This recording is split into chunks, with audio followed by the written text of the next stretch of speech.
오늘은 누가 제자인가?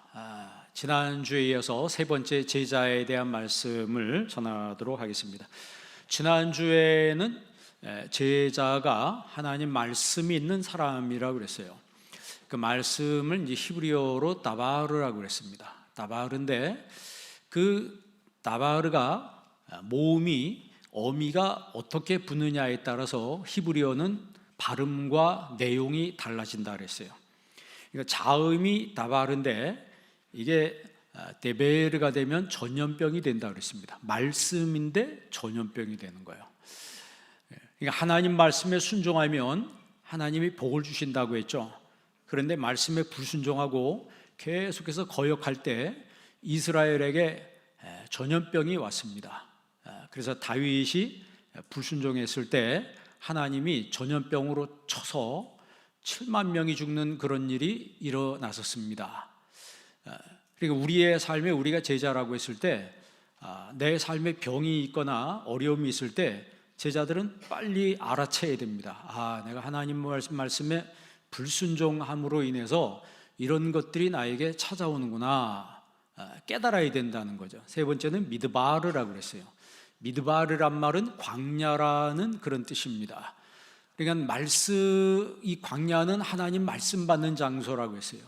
그러니까 하나님께서 내가 풍요로울 때 말씀 주시는 게 아니고 오히려 내 인생이 광야를 헤맬 때, 너무 힘들 때 하나님 말씀이 가까이 들리고 크게 들리고 미세한 음성으로 들린다라고 하는 것이죠. 들을 귀가 있는 자는 들을지어다 말씀했어요. 그러니까 하나님 말씀이 들리는 여러분이 되기를 바랍니다. 그러니까 그 광야는 하나님 말씀 받는 장소라고 했습니다. 그리고 네 번째는 도베르라고 했어요. 목장이란 뜻입니다. 이 말씀이 목장이란 뜻으로도 이제 뜻이 쓰여지는 거예요. 그러니까 하나님의 말씀이 여러분 내 심령 가운데 풍성할 때 우리가 정말 주님이 우리를 푸른 초장 맑은 물가로 우리를 인도해 주시는 것이죠. 그러니까 실제로 풍성한 삶을 사는 거예요. 여러분 삶을 보세요. 메마른 삶이에요? 풍성한 삶이에요? 여러분, 메마른 삶이라고 하는 것은 결국 말씀이 없기 때문에 그런 거예요. 하나님 말씀이 내 안에 풍성할 때 그게 도베르라고 해요. 내 영혼이 목장과 같이 푸른 초장 맑은 물가가 되는 거고, 이 똑같이 나바르가 이제 드비르가 되면 지성소가 되는 거예요. 지성소가 뭐예요? 하나님의 임재의 상징이죠. 하나님의 임재, 상징. 하나님의 말씀을 받을 때 하나님이 내 심령 가운데 임재하시는 거야. 하나님이 내 심령 가운데 임재하심을 느끼고 체험하고 경험할 때 우리의 삶이 더 강력한 그리스도인의 모습으로 나아가게 된다라고 하는 것이죠. 자, 그러면 오늘 우리가 누가 제자인가라고 했을 때 현재 이 내 삶이 어떤 의미가 있는가? 내가 주님의 제자라고 한다면 내 삶에 이 제자라고 하는 것이 어떤 의미가 있는가를 질문해야 합니다. 스스로 한번 질문해 보세요. 내가 제자인가? 그러면 제자인 나는 도대체 주님과 나는 무슨 관계인가? 결론적으로 예수님은 성경의 모든 사람이 다 제자가 되어야 된다 이렇게 말씀했어요. 다 제자가 되어야 된다. 왜? 모든 족속으로 제자를 삼으라고 그랬잖아요.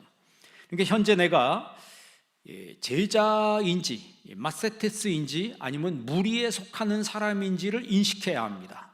내가 제자인지 오클로스 무리인지를 인식해야 돼요. 그래서 내 삶의 스탠스를 정해야 합니다. 내 삶의 스탠스를 정해야 돼요. 여러분 생각해 보세요. 여러분은 제자예요, 무리예요? 신자와 불신자가 있듯이 신앙에는 제자와 무리가 있을 뿐입니다. 중간은 없어요. 정말 예수님의 제자이든지 아니면 그냥 왔다 갔다 하는 무리에 속한 사람이든지. 예수님은 공생의 3년을 사실 때 제자들에게 많은 말씀을 하셨어요. 그리고 많은 기적도 보여주셨습니다. 예수님은 이것을 통해서 자신이 메시아인 것을 제자들과 많은 사람들이 알기를 바랬어요. 그러니까 예수님은 오병의 기적을 베푸시고 그러니까 제자들이 깜짝 놀라죠. 야, 대단하다. 거기다 7병의 기적을 베푸시죠. 그러니까 그 모습을 보고 제자들은 너무너무나 놀란 거예요. 야, 우리가 따라다니는 이분이 보통 사람이 아니다 이거. 그래도 뭐 죽은 자를 살리잖아요.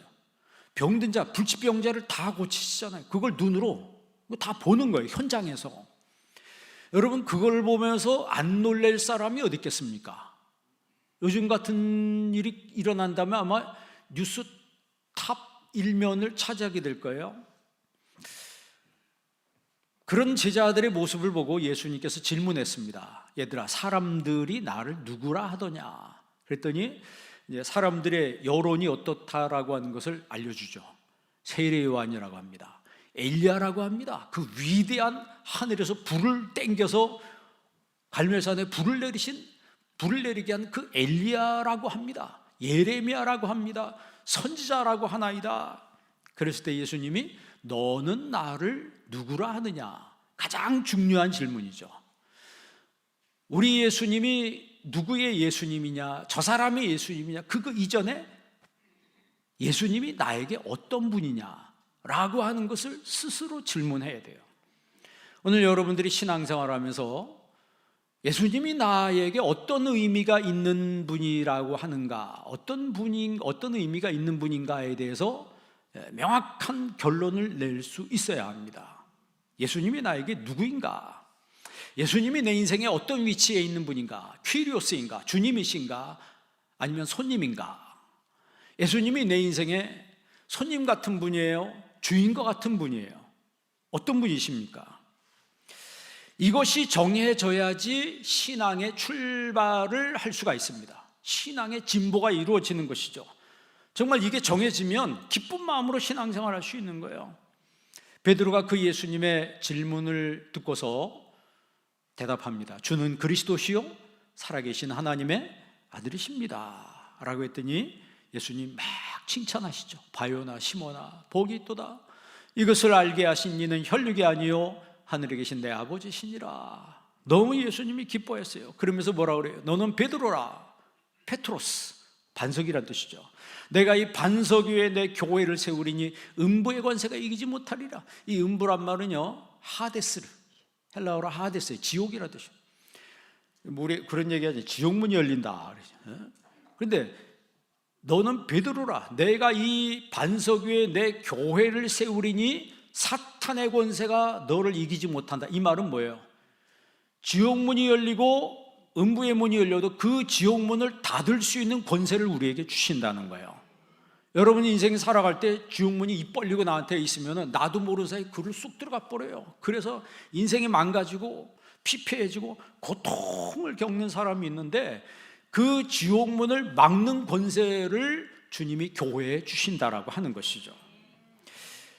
베드로의 이 고백을 들으신 예수님께서 흡족해서 이제 본론을 이야기하시는 거예요. 본론이 뭐냐면 내가 이제 십자가를 진다. 죽을 것이다. 그리고 내가 하늘나라로 올라간다. 부활해서 하늘나라로 올라간다. 그리고 아버지 약속한 것을 보혜사 파라클레토스를 너희에게 보낼 것이다. 그리고 그 파라클레토스는 너희를 떠나지 아니하고 영원토록 너희와 함께 있을 것이다. 그 파라클레토스가 나다. 이러면 제자들이 막 감동해야 될 거 아니에요. 그런데 그 소리가 듣기가 싫었습니다. 듣기가 싫어요. 왜? 제자들의 마음에는 오병이의 기적을 보여주시는 예수님, 칠병이의 기적을 베푸는 예수님, 병 고치는 예수님, 죽은 자 살리는 예수님, 빵 주시는 예수님, 그걸 바라고 있었던 거예요. 그런데 본인들이 기대하고 있었던 것을 더 이상 예수님이 그런 것을 하지 않고 이 세상을 떠나간다는 이야기에 제자들은 실망했습니다. 그러니까 베드로가 그 중에 나서서 주님, 안 됩니다. 무슨 그렇게 마음 약한 얘기를 하십니까? 죽는다뇨. 우리가 있는데. 뭐 이래가면서 그렇게 하면 안 된다라고 이야기를 해요. 그래서 예수님 뭐라 그래요? 사탄아, 내 뒤로 물러가라. 사탄아, 내 뒤로 물러가라. 너는 나를 넘어지게 하는 자로다 그랬어요. 너는 나를 넘어지게 하는 자라는 거예요. 여러분 16장 23절 본 말씀 한번 읽어볼래요? 다 같이 한번 읽습니다. 예수께서 돌이키시며 베드로에게 이르시되 사탄아 내 뒤로 물러가라. 너는 나를 넘어지게 하는 자로다. 내가 하나님의 일을 생각하지 아니하고 도리어 사람의 일을 생각하는도다 하시고. 그러니까 이 말씀의 의미는 사람이 다 똑같은 사람이 아니라는 거예요. 하나님의 일을 생각하는 사람이 있고 사람의 일을 생각하는 사람이 있다고 하는 거죠. 그러니까 사람은 생각하는 존재 아니에요, 그죠? 사람은 생각하는 존재다. 호모 사피엔스, 호모 루덴스, 놀이하는 존재다, 그러죠. 호모 파베르, 일하는 존재다. 이 사람에 대해서 이 정의를 여러 가지로 내리는데 사람은 생각하는 존재라는 거예요. 그런데 예수님께서 말씀하시길 내가 하나님의 일을 생각하지 아니하고. 자, 그럼 잘 생각해 보세요. 여러분 지난 일주일 동안 살면서 하나님의 일을 생각해 보신 적 있나요? 하나님의 일을 생각하지 아니하고 사람의 일을 생각하는 자로다. 그러니까 내가 무슨 생각을 하느냐에 따라서 내가 어떤 사람인지가 정해지는 거예요. 그러면서 예수님은 참 제자가 어떤 사람인지를 말씀하고 있어요. 그 다음 절 24절 한번 다 같이 읽습니다. 이에 예수께서 제자들에게 이르시되 누구든지 나를 따라오리거든 자기를 부인하고 자기 십자가를 지고 나를 따를 것이니라. 아멘. 예수님께서 나를 따라오려거든 제자가 되려면 자기를 뭐하고? 부인하라. 자기를 부인하라. 이 부인한다는 말은 내려놓는다는 얘기예요. 여러분 삶에 꽉 쥐고 있던 그 세상에 있는 것들을 내려놓을 때 비로소 주님을 따라가는 제자가 될 수 있다는 것이고, 두 번째는 자기 십자가를 지고 그랬어요.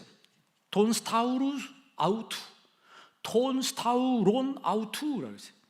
이게 무슨 뜻이냐면 자기에게 부여된 십자가라는 얘기죠. 그러니까 오늘 예수님을 믿는 저와 여러분에게 나에게 부여된 십자가가 있어요. 나에게 부여된 십자가. 그러니까 주님 앞에 기도할 때 주님 그걸 알게 하시는 거예요. 주님이 나에게 이런 거 짊어지라고 하는구나. 우리는 홀가분한 거 좋아하잖아요. 홀가분한 거 좋아하는데 주님은 자기 십자가가 있다라고, 제자들에게 자기 십자가가 있다라고 하는 것을 말씀하고 있습니다. 그리고 나서 나를 따를 것이니라 그랬어요. 아클로세이 토모이 그랬어요.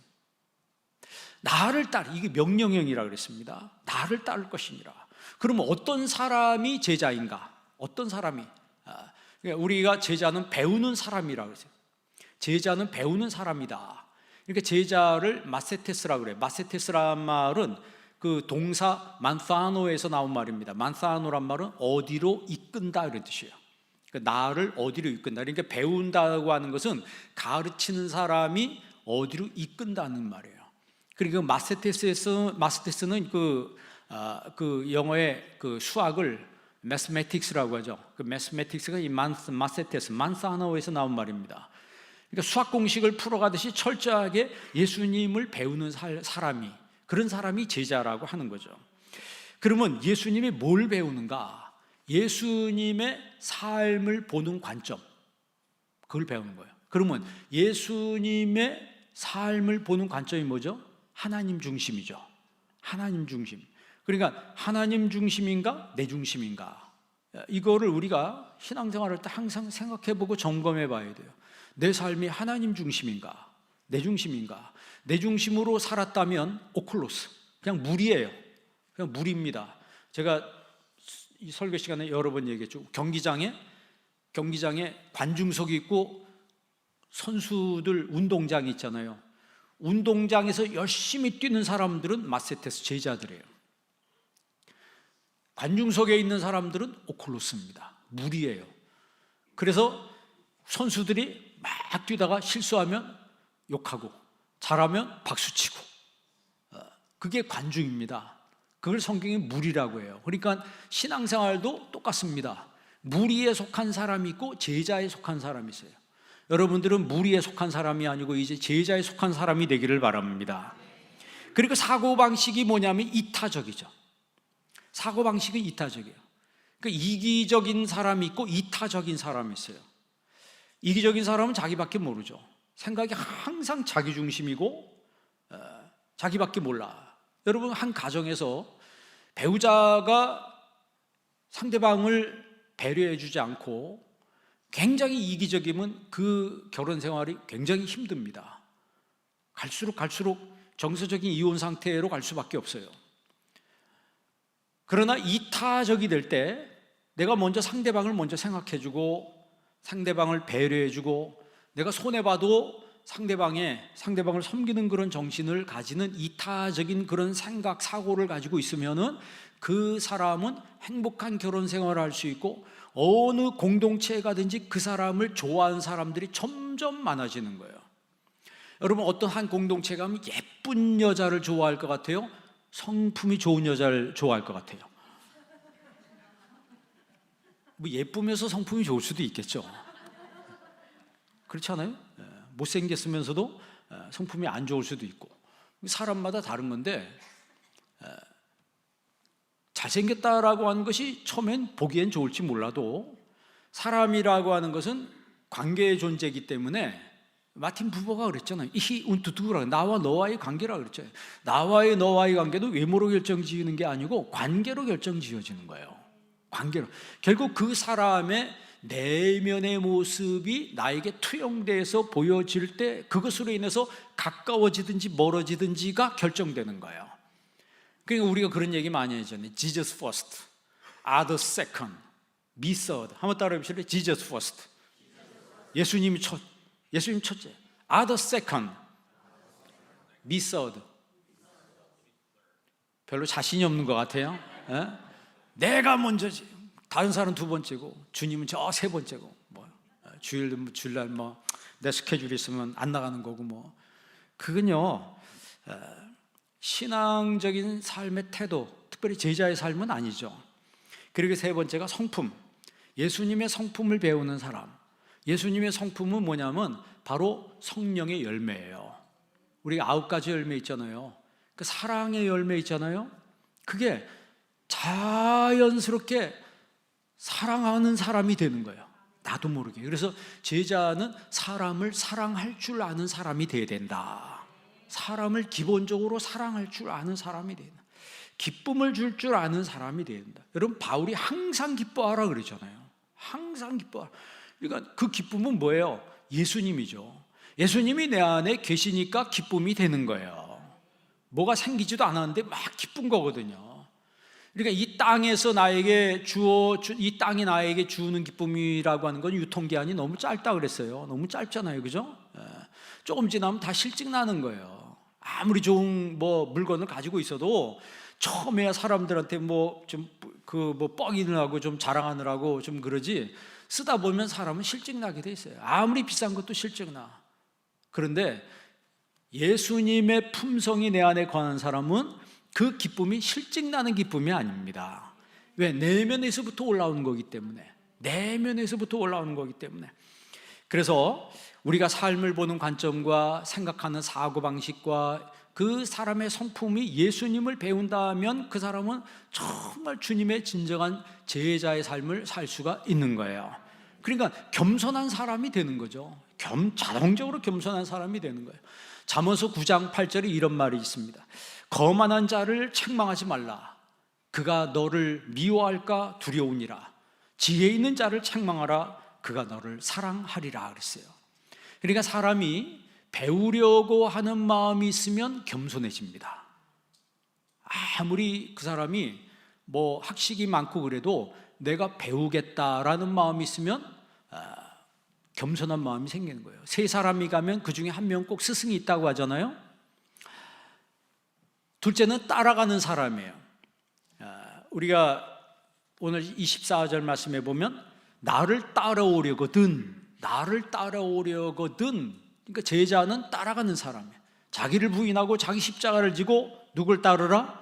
나를 따라오라 그러죠. 그러니까 여기서 따라가는 것은 아까 처음에 말씀드린 대로 주님이 나에게 말씀을 주셨어요. 그러면 그 말씀이 내 안에 착상됐어요. 그 말씀을 듣고 따라가는 거예요. 그러니까 말씀이 내 안에 저장됐다 치십시다. 요즘 컴퓨터를 저장을 시키잖아요. 저장됐어요. 그러면 그 저장된 말씀대로, 매뉴얼대로 따라가는 거예요. 감정대로 따라가는 게 아니고, 감정대로 따라가는 사람은 기분 좋으면 막 할렐루야 막 천국 같아. 그러다가 기분 상하면 다 그만둬. 봉사하는 것도 관두고 예배 드리는 것도 관두고. 왜? 감정 상한다 이 말이에요. 그거는 따라가는 게 아니에요. 그건 따라가는 게 아닙니다. 그러니까 기록된 말씀대로, 내 마음에 저장된 하나님의 말씀대로 따라가는 거예요. 요즘 AI 시대라고 하잖아요, 이제. 제가 그래서 테슬라 그 자동차에서 영상을 이래 봤는데, 미국에서 LA에서 테슬라 자동차 그 자율주행차 있잖아요. FSD라고 그러더라고요. FSD 기능인데 Full Self Driving이라고 그러더라고요. 이게 저도 그거 보고 깜짝 놀랐습니다. 우리나라에도 자율차의 자율주행이 있는데 그거하고는 좀 급이 다른 것 같아요. 이렇게 가는데 차들 많이 퇴근 시간인지 차들이 막 밀려 있는데 이 핸들을 안 잡고도 자기가 끼어들더라고요. 우리나라는 여러분 운전 앞에 끼어들려면 비켜줘요, 안 비켜줘요? 막 더 갖다 밀어붙이잖아요, 못 끼어들게. 거기도 그런 게 있더라고. 그런데 이 차가 그러면 앞으로 더 나가더라고. 더 나가다가 공간이 생기면 바로 싹 끼어들더라고. 그런데 이 차는 감정이 없잖아요. 우리 인간은 감정이 있는데 이 기계니까 감정이 없으니까 상대방이 뭐라고 생각하거나 말거나 스무스하게 다 끼어드는 거예요. 그걸 보고 진짜 놀랐습니다. 야, 기계가 이렇게 하나? 뭐 여러분도 보신 분 있을 거예요. 혹시 테슬라에 있는 분 있어요? 그런데 주차장에서 저쪽엔 주차장, 저쪽에 차를 세워놨는데 내가 여기 있으면 차가 알아서 자기 와서 내 앞에 딱 서더라고요. 그러니까 마트 같은 데 가면 비가 막 내리잖아요. 그러면 저쪽에 있어요. 그럼 비 맞고 가야 되는데 누르면 지가 알아서 와가지고 바로 서는 거예요. 그거 뭐, 야, 참 세상이 뭐 이렇게 되나? 그러니까 그 주차 능력이 보통 운전자 곱하기 100이라는 거예요. 곱하기 100이라는 거예요. 아리조나주의 18세 소녀가 운전면허에 합격했는데 그 면허 시험 담당한 사람들 동영상을 보니까 이 소녀가 운전대를 안 잡고 시험을 통과한 거예요. 운전대를 잡은 적이 없는 거예요. 알고 봤더니 자기 아버지 테슬라 차를 갖고 와가지고 앉아서 가만히 있어서 그냥 통과된 거예요. 그러니까 면허시험관들이 황당한 거예요. 이렇게 되다 보면 아무나 그 차 갖고 와가지고 그냥 통과되니까. 그래서 법 규정을 바꿨대요. 반드시 운전 면허시험 때는 손을 핸들 위에다 얹어놔야 된다. 제가 차 고장 나가지고 우리 스타리아를 가지고 한번 저 지방을 간 적이 있는데 저 놀랬습니다. 차들이 막 그날 차량이 많았는데 곡선이 휘어지는데 쥐가 알아서 가더라고. 핸들을 손 안 잡았는데 제 차는 옛날 차래 가지고 그 기능이 없는데 야, 봉고차가 이 정도인가? 봉고차가 이 정도네. 그래서 제가 재밌어가지고 계속 올 때 갈 때 그걸 해봤어요. 그런데 아주 곡선이 확 휘어지는데도 지가 알아서 핸들이 알아서 돌아가더라고, 봉고차가. 야, 그거 인간이 앞으로 이 기계를 따르지 않을 수가 없겠구나. 기계가 따라잡는다. 그건 왜냐하면 저장된 대로 가는 거예요. 저장된 대로 가는 거예요. 여러분, 지금 예를 들어 제가 말씀드린 거예요. 하나님 말씀이 그렇게 딱 저장돼 있으면 우리 몸이 그대로 따라가야 된다고. 그게 여러분 온전하게 신앙생활을 하는 거예요. 그렇게 안 따라가고 기분 나쁘게 확 꺾으면 어떻게 돼요? 그러면 부딪히는 거지. 사고 나는 거지. 사고 나는 거예요. 기계도 믿고 따라가는데 우리가 주님을 따르는데 주저한다면 제자라고 할 수 있겠는가? 여러분, 우리 믿는 사람들이 구원의 기쁨을 잃어버리고 무미건조하게 신앙생활을 하는 그 이유는 기쁨의 원인을 세상에서 찾으려고 하기 때문이에요. 땅에서 찾으려고 하니까 신앙생활이 무미건조하고 갈수록 힘들어지는 거예요. 예수님 믿으면서도 자꾸 힘들다고 하는 거예요. 그러나 여러분, 주님을 온전히 따라갈 때 내 안에 기쁨이 넘치는 거죠. 여러분, 예수님께서 70명의 제자들을 내보내시면서 병 고치는 권세와 귀신 쫓는 권세를 주셨어요. 이 70명의 제자들이 나가서 예수님이 주신 권세대로 그 말씀대로 하나님 말씀을 전파하고 병 고치면서 귀신을 쫓아냈어요. 그러니까 진짜 귀신이 나가는 거예요. 너무 신기하잖아요. 너무 신기하잖아요.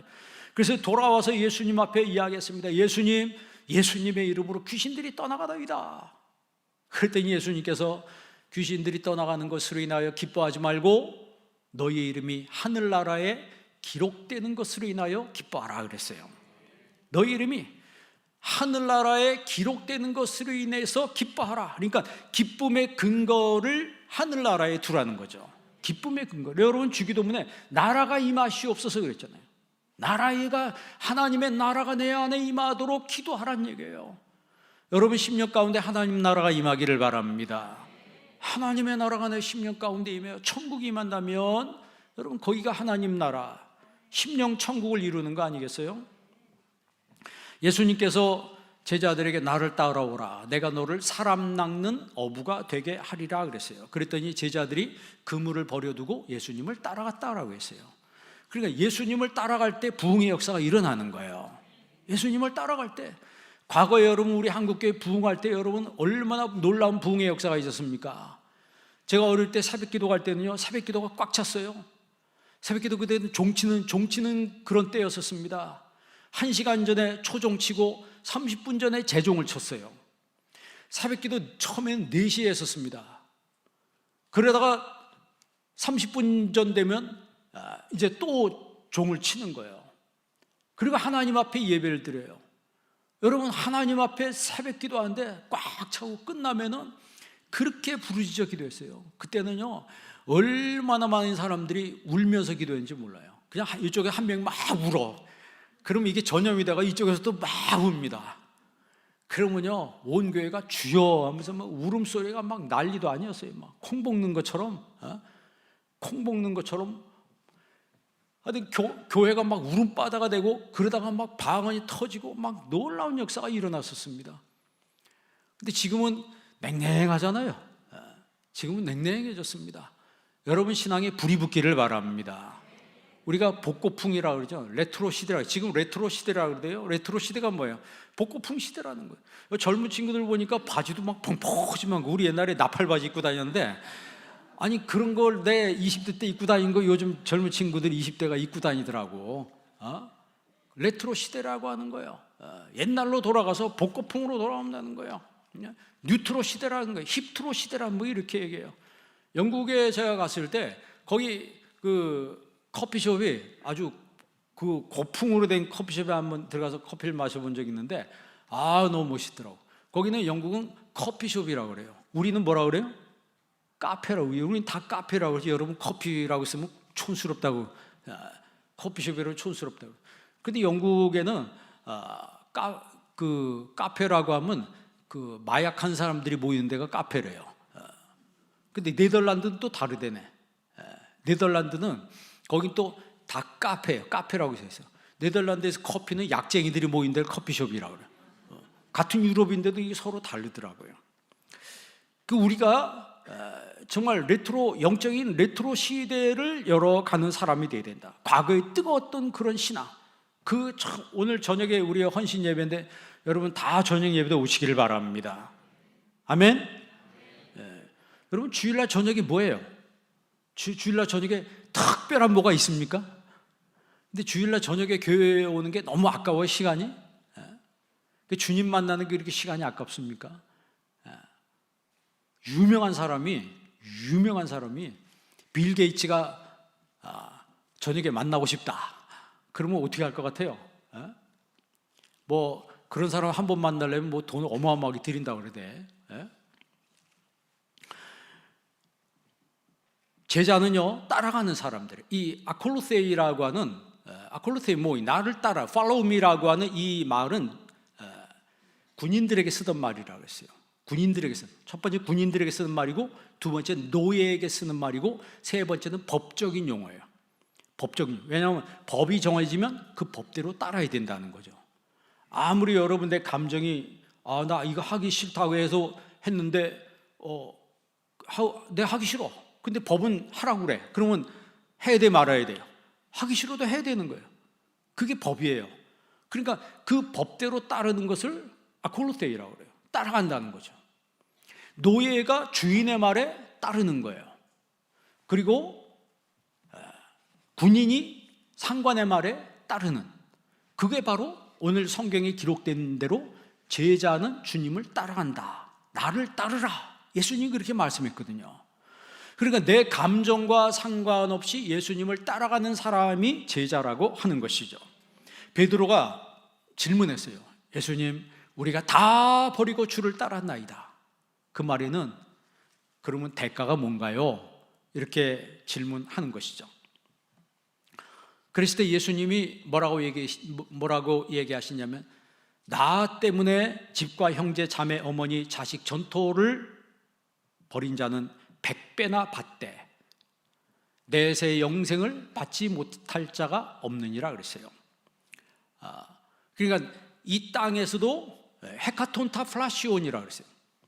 이 헤카톤타 플라시온이란 말은 이제 100fold라고, 100배라고. 여러분, 주님께서 좋은 밭에 씨가 떨어졌을 때 그때 열매를 30배, 60배, 100배의 열매를 맺게 하신다 그랬어요. 그게 헤카톤타 플라시온이라고 하는 거예요. 이삭이 이방인의 지역에서 자기 고향이 아니고 남의 땅 빌려서 농사를 짓는데 남의 그 블레셋 지역은 다 흉년이 왔는데 이삭이 있는 땅은 몇 배? 100배의 복을 받았다 그랬어요. 그러니까 여러분, 하나님을 믿는 사람들에게, 주님을 따르는 사람에게 그런 보상이 주어진다라고 하는 것을 예수님이 직접 얘기했어요. 성경에 써 있잖아요. 100배나 받고 영생을 받지 못할 자가 없느니라. 거기에 플러스해서 영생도 주님이 주신다라고 하는 거죠. 그렇기 때문에 여러분, 예수님을 따르는데 고민하지 않기를 바랍니다. 예수님이 깊은 곳에 그물을 내리라 그랬어요. 깊은 곳에 그물을 내리라. 그랬더니 베드로가 말씀에 의지하여 그물을 내리리이다 라고 했을 때 그 상황을 아콜로세오, 따른다라고 하는 성경은 그렇게 얘기해요. 예수님 말씀을 따라서 그물을 내린다는 거죠. 젊은 부자가 예수님을 만나서 질문하죠. 예수님, 내가 어떻게 하여야 영생을 얻으리까? 이 사람 돈 많은 부자예요. 그러니까 요즘 말로 금수저, 다이아몬드 수저 뭐 이런 친구 같아요. 그랬더니 예수님께서 그 청년에게 10계명을 지키라. 그랬더니 제가 어렸을 때부터 다 지켰습니다. 그러니까 예수님이 더 이상 할 말이 없을 줄 알았어요. 유대인들에게 10계명은 최고거든요. 그거 지키면 더 이상 지킬 게 없는 거예요. 그러니까 이 청년은 자기가 어렸을 때부터 다 지켰고 이제 예수님은 더 이상 나한테 할 말이 없을 거다, 칭찬밖에는 없을 거다, 이렇게 기대했는데 전혀 뜻밖의 예수님이 하신 말씀 뭐예요? 너 있는 재산을 다 팔아서 가난한 자들에게 나눠 주라. 어려워요? 쉬워요?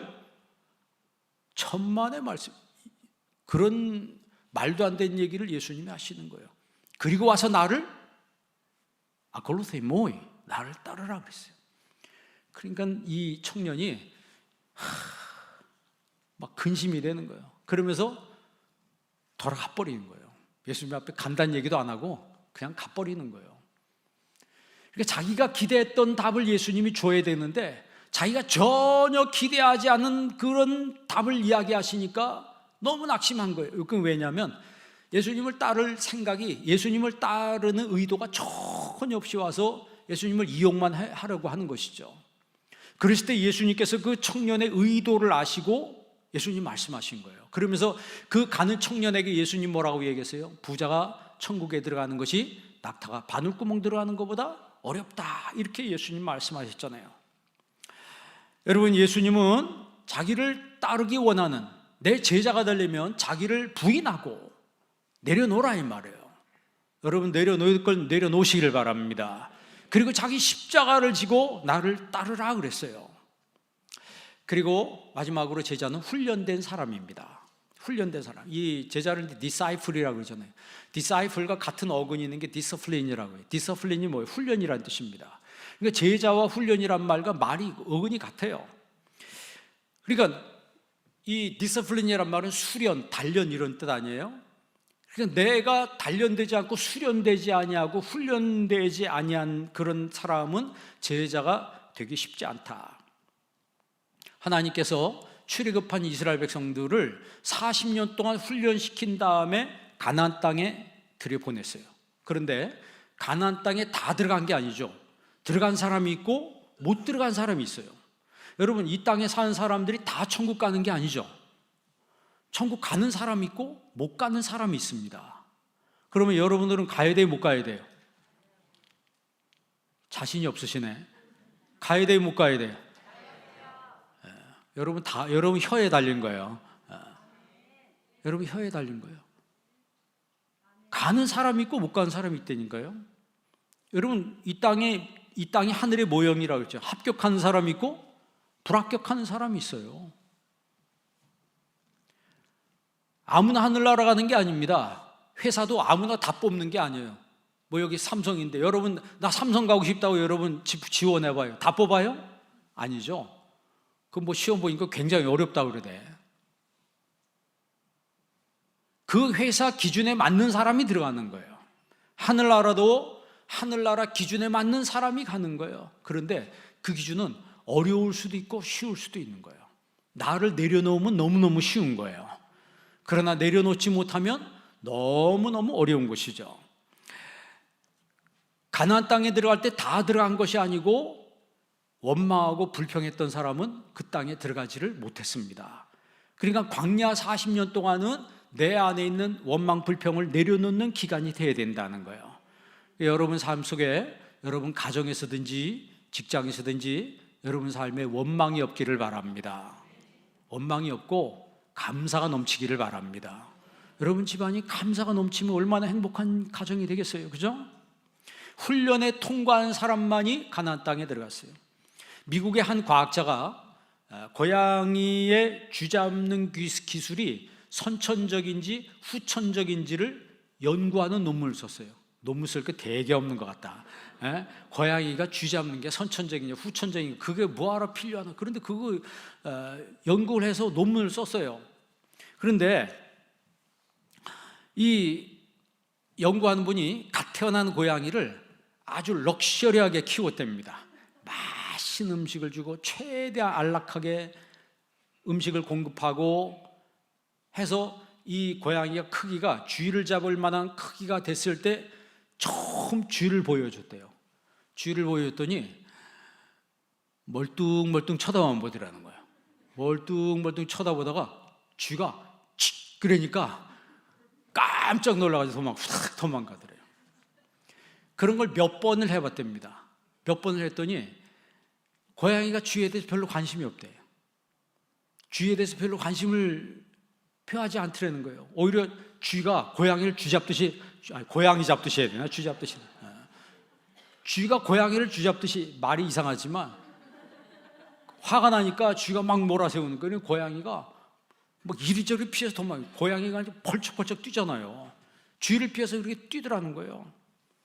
결론은 뭐냐면 고양이가 쥐를 잘 잡는 것은 어미로부터 부단하게 쥐 잡는 훈련을 받았기 때문에 쥐를 잡는 것이란 거죠. 그러니까 선천적으로 하나님이 우리에게 달란트를 주셨어도 부단히 우리가 훈련하고 노력하지 않으면 쥐도 못 잡는 고양이 꼴이 돼버리고 만다는 거죠. 고양이에겐 사실 쥐 잡는 천부적인 재능이 있잖아요. 우리 옛날에 쥐 있으면 뭘 풀어놔요? 고양이 풀어놓잖아요. 그러면 쥐가 어느 순간에 다 사라져요. 그런데 이런 천부적인 재능이 있어도 사용하지 않으면 쥐 앞에 고양이 신세가 돼버리는 거죠. 훈련되지 않은 사람에게 중요한 것을 맡기는 것은 굉장히 위험한 일입니다. 여러분, 이제 운전면허를 각 딴 사람에게 밤에 비가 막 쏟아질 때 운전하게 하면 어떤 일이 벌어질 것 같아요? 옆에 있는 사람, 옆에 초신자들 초신자가 아니지. 초보 운전자 옆에 세우고 밤중에 운전할 때 내가 옆에 앉아 있으면요, 누가 다리에 힘이 들어가요? 옆에 타는 사람 다리에 힘이 막 들어가는 거예요. 막 조마조마해.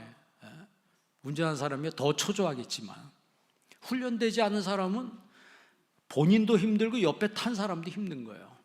그러나 여러분, 오랫동안 숙련된 운전자는 밤에 비가 올 때 운전해도 비를 즐기면서 운전을 할 수가 있습니다. 똑같죠. 숙련된 전문의가 암수술 환자를 앞에 두고 느긋하게 수술을 들어갈 수 있는 것이죠. 훈련된 축구 선수가 전후반을 마음에 그리면서 당당하게 그라운드로 들어가는 거예요. 훈련된 사람만이 그걸 누릴 수가 있는 것입니다. 신앙생활도 훈련된 제자가 기쁨으로 주의 일을 감당할 수가 있는 거예요. 그리고 또 하나의 훈련이 있다면 섬김의 훈련이라고 하는 거죠. 예수님이 말씀하셨어요. 내가 섬김을 받으러 온 것이 아니고 섬기기 위해서 왔다. 여러분 요한복음 13장 14절 한번 읽어볼래요? 요한복음 13장 14절 다 같이 한번 읽습니다. 내가 주와 또는 선생이 되어 너희의 발을 씻었으니 너희도 서로 발을 씻어주는 것이 옳으니라. 아멘. 이 말씀은 예수님의 고별사 중의 일부예요. 예수님이 고별사를 하실 때 그 고별사 중의 일부입니다. 내가 섬기기 위해서 왔다. 그러니까 너희들도 서로 섬기면서 살아라. 부부가 여러분 서로 섬기면 얼마나 가정이 행복하겠어요. 섬기는 가정. 공동체에 가서도 내가 섬기려고 마음을 먹으면 저 사람이 나를 좀 이상하게 대해도 내가 섬기겠다고 마음 먹으면 상처받을 일이 없습니다. 내가 손해보겠다고 아예 작정하고 시작하면 내가 조금 손해봐도 그게 마음에 그렇게 남지가 상처가 안 됩니다. 그런데 내가 대접을 받으려고 하면 대접받지 못한 게 내 마음에 상처가 돼요. 그러면 어느 공동체가든지 힘들어지는 거예요. 어느 공동체가든지 힘들어지는 거예요. 예수님의 제자들은 기본적으로 겸손과 섬김의 마음이 있어야 된다. 섬김의 마음이. 여러분 고린도전서 8장 1절에 이런 말씀이 있어요. 지식은 교만하게 하며 사랑은 덕을 세우나니. 지식은 교만하게 하며 사랑은 덕을 세우나니 그랬어요.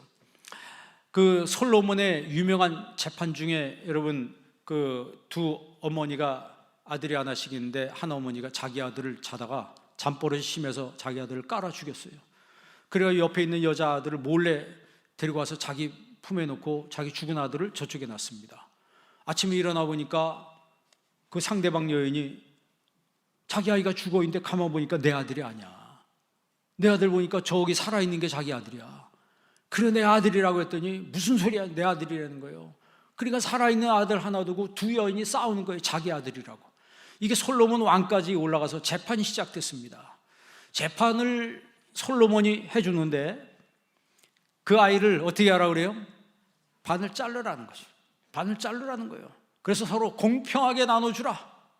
그러면 친모가 말합니다. 왕이시여 차라리 그 아이를 저 여인에게 주십시오. 차라리 저 여인에게 내 아이를 주십시오. 절규하듯이 이야기해요. 그러나 친모가 아닌 그 여자는 왕이시여 공평하게 이 아이를 자르십시오. 공평하게 이 아이를 잘라서 나눠주십시오. 그게 여러분 친모와 친모가 아닌 사람의 마음이에요. 친어머니가 어떻게 자기 자식을 자르라고 할 수 있어요? 친모가 아니니까 자르라고 하는 거예요. 우리가 신앙적으로도 하나님을 옆집 아저씨처럼 생각하는 사람은 아싸라게 자르라는 거예요. 그러나 하나님을 아버지라고 모신 사람은 그렇게 말할 수가 없는 거예요. 그렇게 말할 수가 없는 거예요. 세상이 나한테 피해를 주고 내가 어려움을 겪는다 할지라도 예수님의 제자여 진정한 하나님의 사람은 내가 피해보고 말지, 내가 손해보고 말지. 여러분 이런 태도와 자세가 얼마나 중요한지 몰라요. 여러분 따라해 보실래요? 내가 손해보고 말지. 그러면 빨리 정리할 수 있어요. 나는 일도 손해보면 안 되며 나에게는 어떤 피해도 있으면 안 되며. 여러분 이런 생각, 이런 마인드를 갖고 살면요 잠 못 자고 스트레스, 그래도 병 걸려요. 그러니까 여러분 기본적으로 여러분 장수하고 여러분 병에서부터 자유하려면 느긋한 마음을 가져야 합니다. 내가 상대방에 대해서 열린 마음을 가지고 내가 좀 느긋한 마음 가지면 참 내가 실제로 그런 적이 있었어요. 제가 주머니에 5만 원짜리 하나 있었는데 뭐 하다가 흘렸어 모르고. 반대 없는 거예요. 그런데 옆에 사람이 그걸 주스면서 뭐라 하는 줄 아세요? 내 돈이 여기 떨어져 있네 하면 주워왔더라. 분명히 내 돈인데 야, 그래서 그 내 돈이라고 말하면 싸움 날 것 같더라고요. 손해보고 말았어요. 그래, 저 사람한테 필요하니까 가지려고 하겠지. 그러더니 속도 편하더라고. 좀 마음은 안 좋았는데 빨리 정리가 되더라 이 말이에요. 만약에 그 내 돈이라고 싸워서 다투면은 그 사람이 그걸 주면 모르는데 끝까지 우기면은 그 사람이 혼자가 아니고 자기 친구들이 몇 명 있었어요. 나는 혼자고 그 사람은 한 3명, 4명 그랬었어요. 무슨 얘기냐면 손해볼 땐 손해보고 빨리 정리하는 게 어떻게 보면 지혜로운 거예요. 그거 5만 원 건지려고 그 다툼 시작하다 나중에 여러분 잠 못 자지 며칠 몇 날 밤 내가 그 사람하고 말하면 얼마나 험악한 말이 왔다 갔다 하겠어요. 예? 그리스도인의 행동규범이라고 하는 것은 기본적으로 디아코니아라고 하는 이 섬김의 정신이 밑바탕이 돼야 된다라고 하는 거예요. 그래서 여러분 자기 생활을 무엇보다 절제할 줄 알아야 된다. 한 절만 읽고 마치겠습니다. 고린도전서 9장 25절이에요. 다 같이 한번 읽습니다. 이기기를 다투는 자마다 모든 일에 절제하나니 저희는 썩을 멸관을 얻고자 하되 우리는 썩지 아니할 것을. 이기기를 원하는 사람들마다 모든 일에 절제한다. 이 절제한다는 말은 엔크라티오마이라고 그래요. 엔크라티오마이란 말은 N은 인입니다. 인과 크라토스. 이 크라토스란 말은 파워란 뜻이에요. 그러니까 힘을 가지고 있는. 그러니까 절제는 어떤 사람이 절제하냐면 힘 있는 사람이 절제한다는 거예요. 힘 있는 사람이 절제해요. 여러분 막 여기서 폭발하고 저기서 폭발하는 사람들은 나약한 사람이에요. 내가 다른 사람 앞에 내 힘 자랑하고 과시하고 하는 게 힘 있는 사람인 것 같지만 절대 그렇지 않습니다. 나약하고 허약한 사람이 그렇게 행동하는 거예요. 힘 있는 사람은 성경에는 절제할 줄 아는 사람이라고 그랬어요. 여러분은 어떤 삶을 살아도 잘 절제할 줄 아는 사람이 되기를 바랍니다. 그래서 제자는 배울 것을 배우며 따라갈 것을 따라가며 절제하며 훈련된 사람이라고 하는 것을 성경이 우리에게 말씀하고 있습니다. 평생 예수님의 제자의 모습으로 사는 여러분 되길 주의 이름으로 축원합니다. 기도하겠습니다. 하나님 아버지 감사합니다. 오늘 이 시간에 저희들에게 말씀을 주셨습니다. 기도하오니 저희들의 삶에 제자의 모습이 나타나게 하여 주옵시고 평생 예수님을 배우는 모습으로 살게 하여 주옵시고 예수님만 따라가는 삶을 살게 하여 주옵시며 말씀으로 훈련되며 섬기는 삶을 사는 주님의 제자의 삶을 살게 하여 주옵소서. 예수님의 이름으로 기도합니다. 아멘.